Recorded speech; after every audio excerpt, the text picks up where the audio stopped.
owe you conversation. Let's also get that. We don't want to hear from you. Go. She said, well, I changed my mind. And she has that right. Hello, my beautiful people, and welcome back to my channel. And we are here for another movie review of Just Right, starring Queen Latifah and Common, and co-starring what's her name? Paula Patton. I don't know how I could forget that. So let's get into it. So we start off with a woman, like we're getting a shot of the city, New York again. Look at that, back-to-back New York movies. And we have Queen Latifah in the kitchen cooking, getting ready for her day. And as she's leaving out her house, she runs into her dad. And you would think that they live together, but he's just coming to work on her house. And she opens the door and her doorknob falls off, like, to her house. And she has a rusted, hard to open car that is like she has to hold the knob and like to get it open, like it's real old. But anyway, her name is Leslie. She's a physical therapist, so we get a shot of her working. And as she's leaving, one of her coworkers says, good luck on your blind date tonight. What are you wearing? And it's obvious that her color is usually black because they say black at the same time. But anyway, so she leaves work looking beautiful. Her hair is laid. She has this black dress, girl sitting up nice. Her arms are out. She got her heels on, looking real good. But it was funny because when she pulled up to the restaurant with valet, he looking at that car like, what am I supposed to do with this? But she like, take care of my baby now. Don't play. And he's like, I get like, because he wouldn't even come to open her door because she's like, hello. And he comes over and she literally had to push the door out, to get it open. And he was like, he fell to the ground. He looking like, I don't get paid enough for this bullshit. But anyway, her date is the fine. What's his name? Alonzo, I think is his name.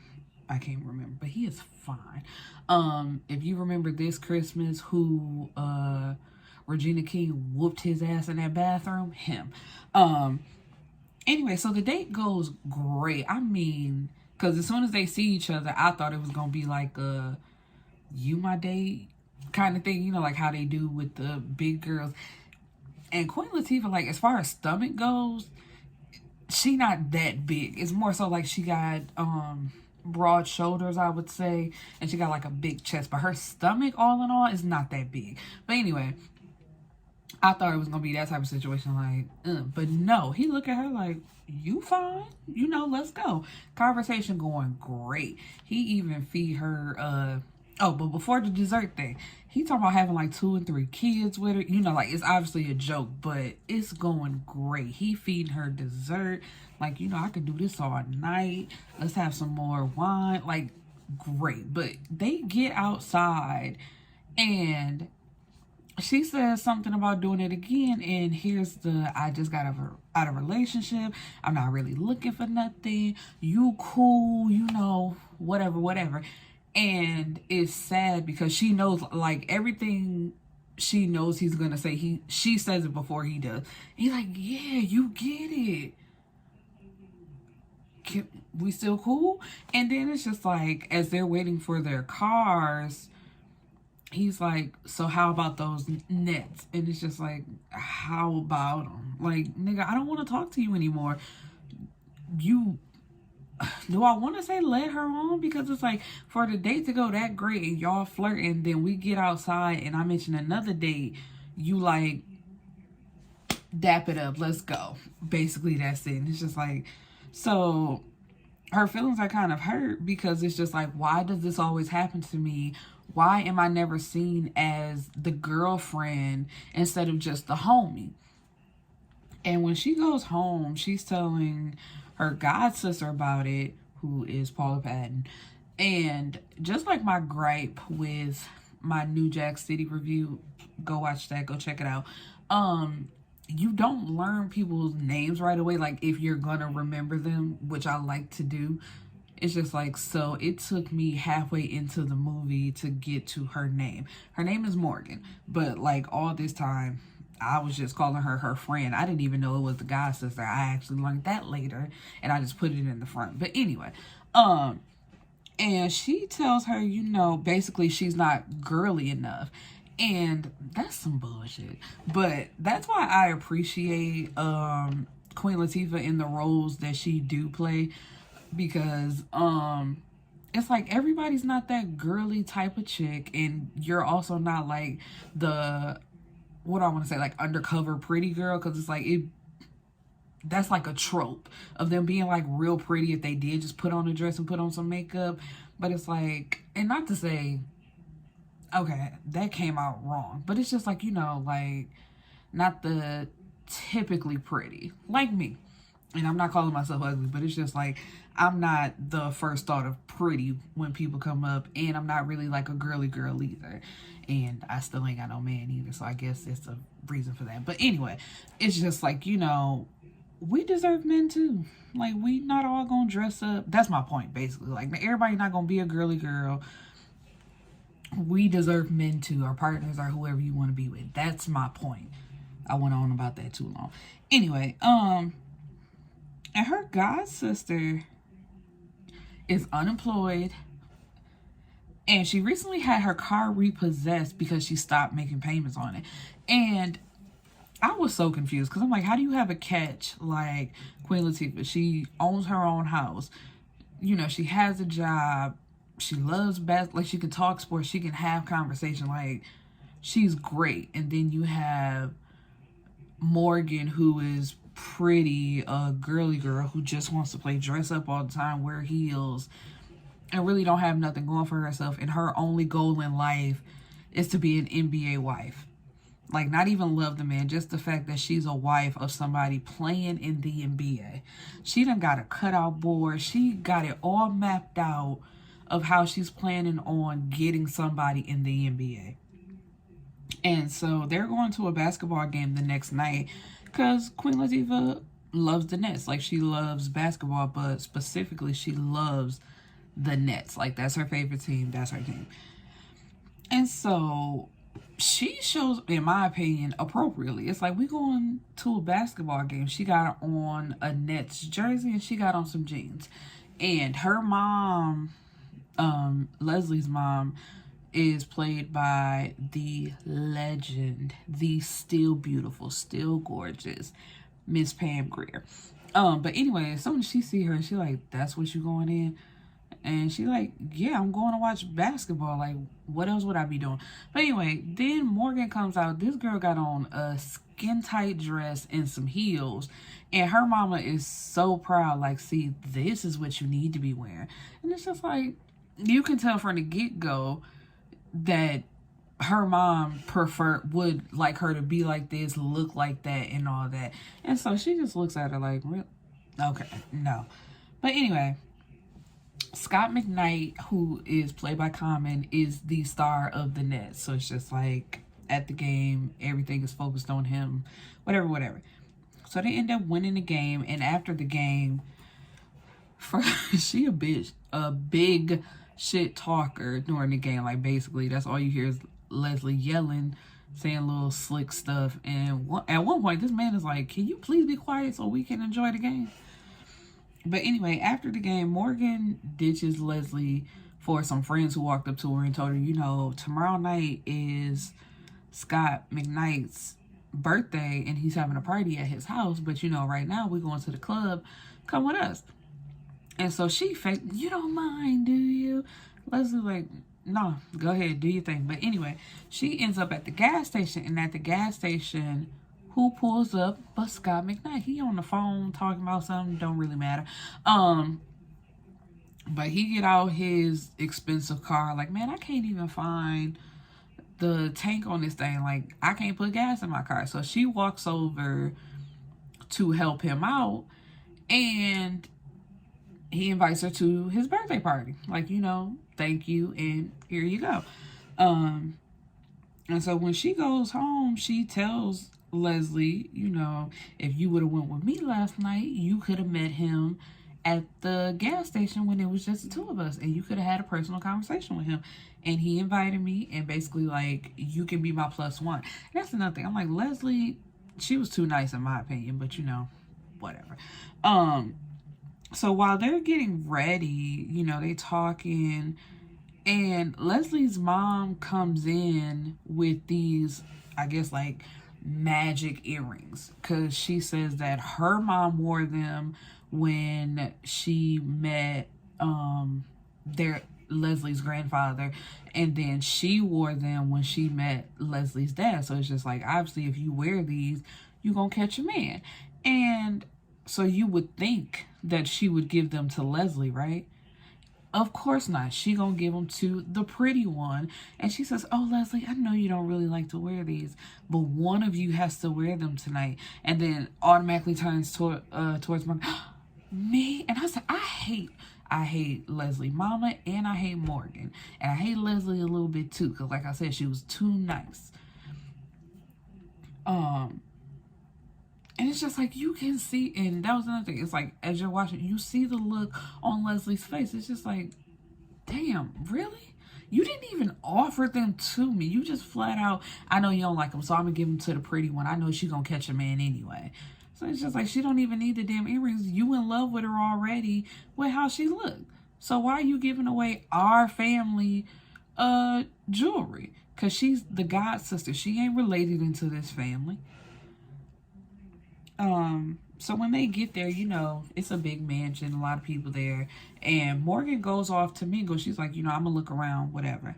So Leslie goes up to the bar, and that's when Scott walks up to her, and once again, they're having a nice conversation. It's flowing, kind of a little bit of flirting going on, and you would think like they would get together. Of course not. Because why would a man want to be with somebody that's really for them, and you know, like y'all vibing together? Who would want to do that? Who would want to be with somebody that makes them happy? But Morgan walks up claiming that she has to leave because the shelter that she volunteers for needs her. And when Scott sees her, he's automatically just, fuck Leslie now. It's all about Morgan.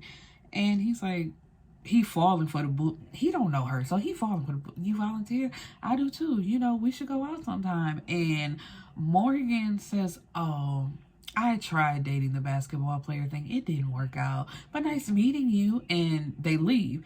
And so Leslie is like, what is going on? And you made me leave? Like, we just got here and we leaving? But that's Morgan's play. She's like, you know, he used to women falling at his feet. He's going to remember the fact that I wasn't interested and we left. So let's go. So he shows up to Leslie's house, and she's just like, you know, hey, what you doing here? How you find out where I live? He's there for Morgan. This heifer is upstairs slobbing, like mouth all open. And when she sees, which I don't understand how she knows that it's his car, because she looks outside and jumps up. And she puts on this baby doll outfit, don't put her hair in 2 pigtails. I'm like, so you turn into a little girl and walk downstairs? Because it's supposed to be like she's just so beautiful as she wakes up. Because she walks down, Scott McKnight? What are you doing here? I'm like, I want to punch this bitch in the face so bad. But that's how some people are. Conniving like that. And you got people who fall straight for it. And so at first she plays hard to get, but he's like, you know, you ain't never met a man like me. Let's just go out on a date. And of course that turns into a full-blown relationship and them falling in love. And I gotta give it to her. She know how to play the part, and he likes it. She looked good on his arm. He's in love. And so now they're in a relationship. It's only been 3 months and they've moved in together. And it's a party going on at Scott's house because they're going to, what is it, the East Conference? I think. I'm a football girl. I'm not really basketball, so I don't know. No, he's playing in the All-Star game. That's what it was. And so at the party, he proposes to Morgan, who, of course, who's not going to say yes? Especially her. Like, her main goal in life is to be a basketball wife. So anyway, his mama, who is played by the Queen Felicia Rashad, you know, she's polite, but she don't approve. She like, are you sure? You just met, like, not in front of everybody. Like, it's later on, they off to the side. And she's not even rude about it. She's just like, baby, are you sure? You just met her. Do you really want to do this? And he's like, you know, yeah, I'm sure. So mama like, okay. So he's playing in the game and he's injured. He, like, his knee buckles and he falls to the ground. And when he gets to the hospital, they tell him his career could be over. Like, it's one of those tears where you've seen it so many times and players don't come back from it. So, but unless he gets into physical therapy, like, right away, you know, his knee could be saved and it won't be a problem. And so they hire the best in the business, some woman by the name of Bella.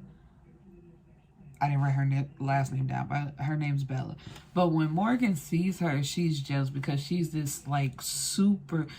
And Morgan is skinny herself, but the Bella physical therapist chick, she's super skinny. She done showed up in them, you know, them little shorts that the white women be wearing, where it's just, like, this much space between them and they hoo-ha. She got on them shorts, and, she's on top of... Not on top, but, like, on the... what's that thing called? The mat. And she's like pushing his leg up and bending his knee, but she's like right next. She don't like it. Like, you get what I'm saying? She don't like it. And so she gets, before that, yeah, I'm right. Why am I questioning myself? She gets Leslie to come. And that's another slap in the face, because it's like, you fire this girl, but then bring in your cousin, like, basically, like, she not pretty enough to take my man. So here, you come work for him. And it's just like, trash. Everybody trash. So Dwight Howard comes to see Scott and tells him, you know, word on the street is that the Nets are not going to re-sign him. And he's like, what? Me? I've been with them, 10 years, I think? He has been a Net. And you would think around that time, like, his career is starting to dwindle anyway. But he's like, man, no, ain't no way. So that kind of puts a damper on his mood. And it's like, really? You come over fake acting like you want to see me, but then you like, no, I'm really just here to drop this tea on you. And I'm going to leave. Because after that, the nigga left. Like, he didn't even stay. Anyway, so after it doesn't look like things are going to get better, because it's just like all over the news how, you know, what is Scott going to do? What does this mean for him? Is he going to be with the Nets? Is he going to be with any team at this point? He's kind of in a depression. He's really just working on his knee and nothing else. He don't want to go out. He don't want to do nothing. And so Morgan leaves him a note and his ring back on the bedside table. So when he wakes up, that's the first thing that he sees. And so, and she doesn't even tell Leslie. And so, what is, I don't even know her name. I'll call her Mrs. McKnight. Mama McKnight. She's like, you know, are you going to leave too? And Leslie's like, you know, what are you even talking about? So she shows her the note. She's like, no, I didn't know anything about this. And Mama McKnight is like, if you're going to leave right now. And she's like, oh, I'm leaving, but I'm coming back. And so she goes to her house. And Morgan is getting dressed, like, to go out. Like, she didn't just break up with her fiance. And Leslie is like, excuse me. You could have gave me a heads up. You could have said something to me. But first of all, why did you do it in the first place? And she's like, you know, I want to be somebody. And I can't do that being the wife of a has-been player. It's like, sis, you ain't got no goals. Like, you don't want to work. Well, nobody does. But I mean, like, you ain't got no type of goals where you could do it yourself or even attempt to. And the answer to that is no, because the whole time she was with him, all she did was shop. That's all she wanted to do. She went shopping with the other players' wives, and she, like, in the magazine stuff. That's all she wanted to do. She wants to be a socialite.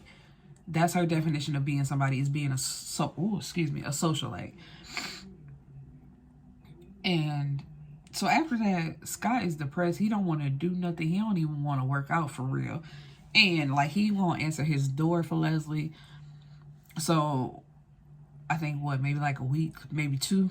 She had enough. She come in with an ice bucket, pours it on, like, get up. We not doing this no more. It's over for this. Let's go. So, she gets him out the house, and gets him back on his game. Like, we finna get back on track. You finna start working out. Okay, she left you. Whatever. You want to play ball again? Let's go.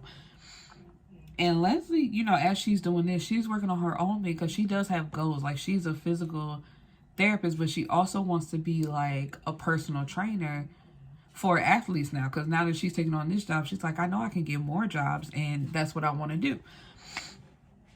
And so she's really been taking a look at his leg, and his knee. And, like, she got books. Like, she really trying to focus on getting him better and back into the game. And so they're spending all their time together. It's basically like, it's just them. And so he asks her, why you staying? Because while she's working with him, she stays at the house with him. He's like, I don't see your phone blowing up. I don't see you checking your phone all the time, responding to nobody. You don't go nowhere. She's like, I ain't got no man.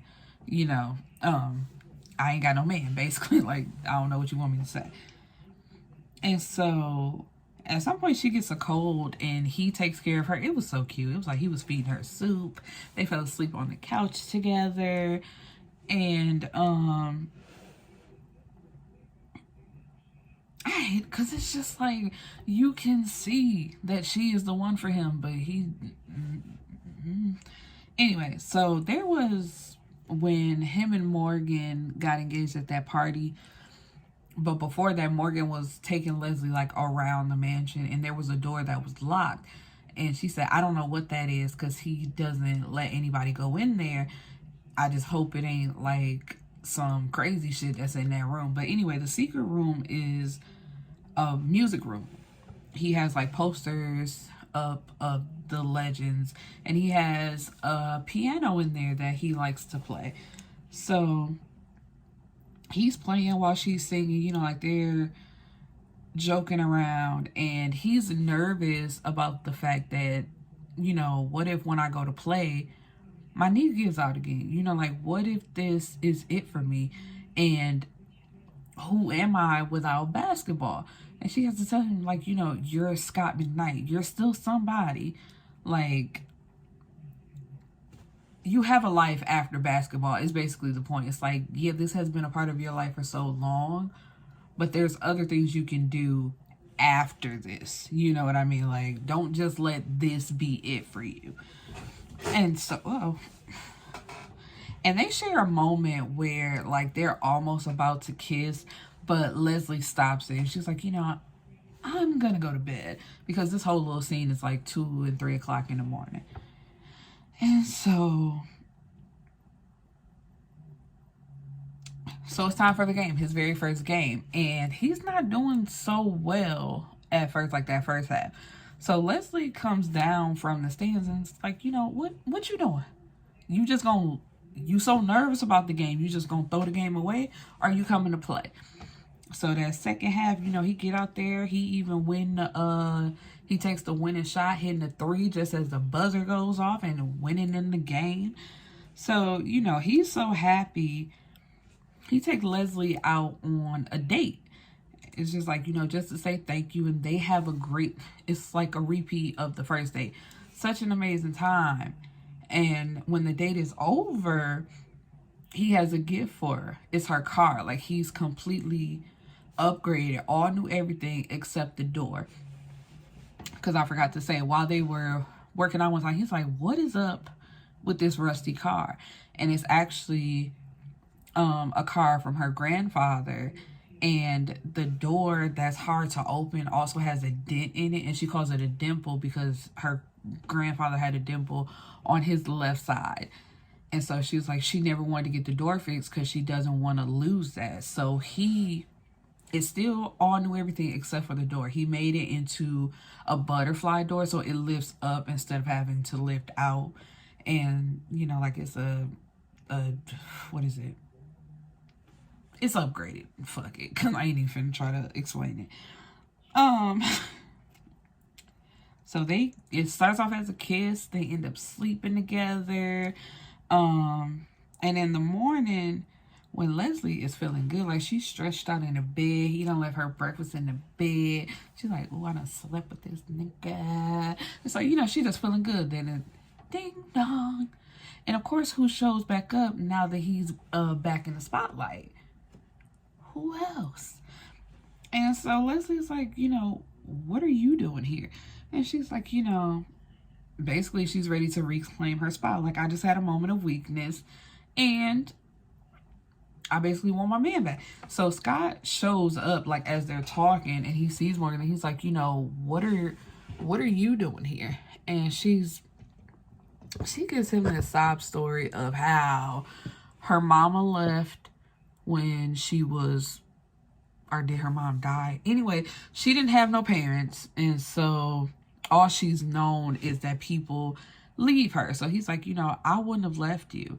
And she was like, well, no, I left you before you could get the chance to. And it's just like, that don't sound any better, Morgan. And I wouldn't have, like, you wouldn't have got that off on me. And so she's like, but you know, I love you and I'm back and, you know, I want to make this work. But he tells her, you know, I need time to think about it. And that's all Leslie needs to hear. So she's upstairs and she's packing her stuff. And he's like, what are you doing? She's like, I'm leaving. What do you think I'm doing? Like, I'm not finna. We just had sex. Like, in this bed. Like, we just had sex. And now that she's back, like, you just finna take her back? No problem. And he's like, you know, this was the woman that I was about to marry, that I'm in love with. And, you know, I just need time to think. And she's like, well, and he said something about, you know, you're important to me and like a good friend. And she's like, that's not enough for me anymore, which I'm like, great. I'm glad that you said that. And so she leaves. And she goes back to her life working as a physical therapist at the hospital or rehab center. And Scott and Morgan go on a date, basically like back as if they never left. And she's talking about choosing this expensive ass spot for a wedding, like, you know, and ooh, is it too premature to book it? Because, you know, if we don't get it now, it's going to be like a year and a half before, we can get this spot. And he's like, yeah, that's too premature. You just came back into my life. And she tries to flip it on him, like, you know, am I here for nothing? Like, are we going to get married? It's like, you don't have a right to be mad, sis. Like he said, like, you literally just came back. There's no way you can try to rush him into wanting to marry you just as quick just because you came back. And it's like, really, I don't even know why he let her come back, because I'm not marrying you at all, sis. Niggas, men. Anyway, so and I guess she done moved back into the house, because while he's playing the piano, like, he has the door open now, and where Leslie came in and sat with him and they vibing over the music, Morgan comes to the door and says, honey, do you mind if I close the door? And I'm like, yes, this big ass house, go find you somewhere else. I'm playing the music with my door open. But he says, no. And he gets that look on his face like, damn, I had somebody who appreciated music like I did, or this music like I did. And so Leslie gets 3 voicemails from 3 different teams who want her to come on as their trainer and help their teams, because they saw what she did with Scott McKnight, and one of those teams actually being the Nets. I think the other one was like the 76ers, and I forgot the other team. And so she's excited, but then she remembers, like, damn, Scott works for the Nets. So even though that's my favorite team, and basically he was my favorite player, I can't do that. And so she goes to meet with the 76ers, and Scott's manager comes over and says, you know, the contract that we've been waiting on is on the way, like it's a done deal. And he tells him about Leslie basically being a hot commodity. He was like, she's coming to the Nets, and he was like, oh no, she passed on the Nets, but she might be going to Philly though. And he looking all type of crazy. It's like, what'd you think? She don't want to be around you? My hair, I'm so sorry y'all, but this is driving me insane. And so while she's getting ready to go to Philly, because she hasn't went yet, her mom, and I love Pam Grier, but I wanted to fight her in this movie, because as she's packing, she's like, you know, what are you running from? Why wouldn't you play for the Nets? And she's like, you know, I'm not running from anything. I'm just going to have a conversation with them and see if this is somewhere where I want to be. And her mom looks at her and says, you fell in love with that man, didn't you? That kind of man. And the daddy come in guns blazing, like, that nigga a fool, my baby is pregnant. And I said, that, you can tell the type of relationship that this family is. Like, the mama constantly be going at Leslie, and the daddy has to always intervene. And this time he wasn't having it. He like, ain't nothing wrong with her. She's a great catch. She's a great woman. So he couldn't see that he a fool. But ain't nothing wrong with my baby. Talking about that kind of man. And Leslie's like, Dad, you ain't even got to do it. And turns to her mom and says, don't worry. A girl that's supposed to have a man like that, she got him. And then she want to look like she want to cry, the mama. I'm just like, you've been doing this to her whole life, basically telling her she's not good enough because she's a bigger girl who's not into girly things, and I guess like trying to woo a man or seduce a man that she ain't gonna ever get one. And now when she finally stands up to you, then you have a problem with it. Literally makes no sense. And so Scott is having an interview where he gives all the credit to Leslie. It's just like, you know, how did you get back on your feet so fast? He says, I have 2 words, Leslie Wright. And he thinks about it, and he gets up in the middle of the interview, like taking his mic off. He's like, you know what, actually, I gotta go. And Morgan is there, and she stops him for a second. He like, and she says, no, actually, I understand. She's in Philly. I'm like, that still don't give you no brownie points. Fuck you. So he goes to Philly after Leslie, and he tells her that he loves her. And she's like, so what? You came here trying to treat me as a second option? I ain't no second option. I ain't no plan B. You know, like, I don't know what happened with y'all, but not me. I'm leaving. I ain't, no. And he like, man, calm all that down. You love me. I love you. It just took me a little longer to realize it, you know. But as he's talking, she pulls out her phone, and he's like, really? You just gonna make a phone call as I'm pouring out my heart to you? But she's actually calling the Nets to accept their offer. So they hug and kiss and say, I love you. And basically it's a happily ever after, which is some bullshit in my opinion. And by the next season, they are a married couple. And you know. But I was like, that's, I don't know. I didn't like this happily ever after film because it's basically, I did feel like she was a plan B, because it's like, you met her first. Y'all vibed together first. Y'all had great conversation. But as soon as you saw a pretty face with a skinnier body, you just threw the homie to the side. And it's basically like the first time. I say that's the first time. Then the second time, it's like, oh, girl left. She left you when it looked like the money was about to dry up and you wasn't Scott McKnight anymore. But she came back giving you like a sob story, and you just went with it. I would have took the job in Philly, or I could have even took the job with the Nets, because it's like, if that's your favorite team, just let that be your favorite team. We ain't got to talk. We do not have to conversate. We ain't got to do nothing, because I can do my job and ignore the fuck out of you. And she was too nice to Leslie too, because that hugging, because when she came back, and let me put this down, like that night after they had sex and she answered the door and she came back and they hugged like, I miss you, I miss you too. It's like, no, the last time y'all spoke, and that was another thing, because like after she broke up with Scott, she went back to Leslie's house. I'm like, so you left this house to go back to sleeping in my guest room, still with no goals. I'm like, she just got all these clothes, all these shoes, you got makeup, but you ain't got no real goals in life. You just there, like a waste of space.